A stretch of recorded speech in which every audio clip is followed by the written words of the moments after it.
गेहूं के सीजन को लेकर विपक्ष की ओर से सरकार पर लगातार सवाल उठाए जा रहे हैं। ऐसे में मंडियों की गई व्यवस्था को लेकर हमारे संवाददाता ने कृषि मंत्री जेपी दलाल से खास बातचीत की। गेहूं की खरीद लगातार जारी है और इसी को लेकर खराब मौसम को देखते हुए हरियाणा सरकार द्वारा और कृषि मंत्री द्वारा लगातार गेहूं के उठान के निर्देश दिए गए हैं।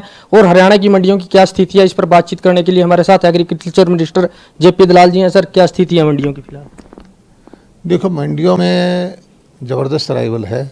कल से मौसम ख़राब हुआ है। हमारे 10-12 मंडियों में बारिश हुई है, थोड़ा सा गेहूं भीगा है। और इस बार बेमौसमी बारिश की वजह से किसान के खेतों में फसल थी तब भी नुकसान हुआ था। हमने स्पेशल गिरदावरी कराई, उसको मुआवजा देने का आदेश मुख्यमंत्री ने दिए, जो कि हम मई में दे देंगे।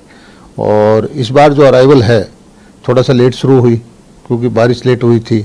और पिछले 10 दिन में ज़बरदस्त अराइवल हुई है। लगभग 45 लाख मीट्रिक टन गेहूँ हमारे यहाँ आया है, जो पिछले साल के पूरी खरीद से 10% ज़्यादा है। इस बार मुझे उम्मीद है कि 70-75 लाख मीट्रिक टन गेहूँ आ सकता है। और उसमें से हमने लगभग 39.24 लाख मीट्रिक टन की खरीद कर ली और 25% का उठान हुआ है। उठान की समस्या थी तरह तरह की, तो मुख्यमंत्री जी ने आदेश दे दिए डिप्टी कमिश्नर को कि भाई अगर जो कॉन्ट्रैक्टर उठान नहीं कर पाते तो आप वैकल्पिक साधन करके आड़तियों की मदद लेकर के उठान कराएं। और इसी तरह से सरसों की खरीद है, वो भी लगातार हमारी चल रही है, 1.5 लाख मीट्रिक टन के आसपास हो चुकी। और सबसे अच्छी बात यह है कि हम साथ साथ पैसा भी दे रहे हैं। गेहूं का पैसा हमने जो 2386 करोड़ रुपया किसानों के खाते में डाल दिया है। सरसों का हमने 608 करोड़ रुपये डाल दिया है। लगभग 3000 करोड़ रुपया चला गया है। हर रोज़ की पेमेंट जो माल उठता है उसकी किसान के खाते में हम पैसा डाल रहे हैं। और ये किसान को फ़ायदा है कि उसके खाते में तुरंत पैसा आता है। 72 घंटे के अंदर, 48 घंटे के अंदर उसको पैसा मिल जाता है।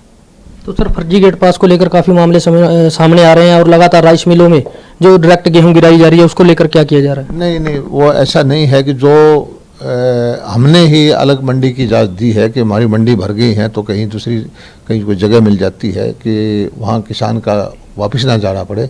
वहाँ के लिए गेट पास सही कटते हैं, क्योंकि हमारा जो हम खरीद उसी की करते हैं जिस किसान की मेरी फसल मेरा ब्यौरा पर रजिस्टर्ड है। और पैसा हम सारा किसान को सीधा देते हैं, तो किसान फर्जी का तो मुद्दा ही खत्म हो जाता है। जब पैसे किसान को पेमेंट करते हैं और मेरी फसल मेरा बराबर उसकी ज़मीन का आंकड़ा हमारे पास होता है, तो ये मुद्दा तो कोई रहा नहीं। इस बार किसान को बल्कि हमने एक अलग से राहत दी है कि बेमौसमी बारिश की वजह से गेहूं की चमक कम हो गई थी, गेहूं का दाना टूट गया था। पहले FCI सिर्फ 6% तक टूटा हुआ दाना देती थी। इस बार मुख्यमंत्री जी ने रिक्वेस्ट की भारत सरकार से और 18% तक टूटा हुआ दाना भी उन्होंने स्वीकार करना शुरू किया। हालांकि उनके राइडर थे कि कुछ कटौती करेंगे। हमने हरियाणा सरकार ने कहा कि किसान की 1 पैसा कटौती नहीं होगी, सारा पैसा हम किसान को पूरा देंगे। और पहली बार है कि 18% तक का टूटा हुआ गेहूं भी हम स्वीकार कर रहे हैं। और जो लस्टर लॉस है उसकी वजह से भी कोई पैसा नहीं कटता। किसान की कोई भी ट्रॉली वापस नहीं गई है, सारी 100% खरीद हुई है। मंडियां भरी पड़ी हैं और उठान के लिए हमने डिप्टी कमिश्नर को एम्पावर कर दिया है।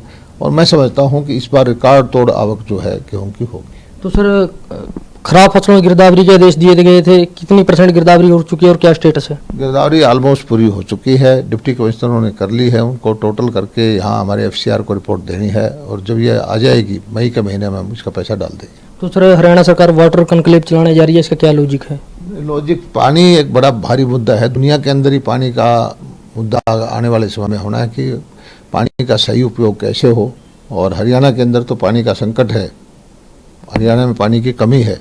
तो सारे विभाग मिलकर के, पानी के सिंचाई का विभाग है, एग्रीकल्चर का है या इंडस्ट्री का है, जो पानी से जुड़ा हुआ है उपयोग करता है, सब मिल करके हम 2 दिन का ब्रेनस्टॉर्मिंग करेंगे कि नीति बनाएंगे कि पानी को किस ढंग से कम खराब जाने दें, कम से कम वेस्ट जाने दें और इसको कैसे रिसाइकल करें, कैसे रीयूज करें। तो सर, पानी बचाने के लिए हरियाणा सरकार की योजना है मेरा पानी मेरी विरासत को लेकर किस तरह किसानों को मोटिवेट कर रही है? नहीं, वो तो हमारी तो पहले से हमारे मुख्यमंत्री जी की नीति है कि धान कम करें, उसके लिए 7000 रुपये देते हैं हम मेरा पानी मेरा विरासत के नाम से। DSR पर 4000 रुपये देते हैं। हमने माइक्रो इरिगेशन 85% सब्सिडी देते हैं। हमने पॉन्ड अथॉरिटी अलग से बनाई है। हमने अटल भूजल योजना के नाम से अलग योजना चलाई है। सबका मकसद एक ही है कि पानी का दुरुपयोग हो, पानी बचे तो कैसे बचे। और ये योजनाएं इस साल भी रहेंगी, किसानों को इन योजनाओं का लाभ मिलेगा। देखिए, ये थे हरियाणा के एग्रीकल्चर मिनिस्टर जेपी दलाल जो बता रहे हैं कि हरियाणा की मंडियों में किसी प्रकार की कोई समस्या नहीं है और लगातार जो समस्याएं किसानों को आ रही हैं उनका तुरंत समाधान किया जा रहा है और मंडियों में उठान के लिए अधिकारियों को दिशा निर्देश दे दिए गए हैं। लिविंग इंडिया न्यूज के लिए कैमरामैन अंकुश के साथ हर्ष।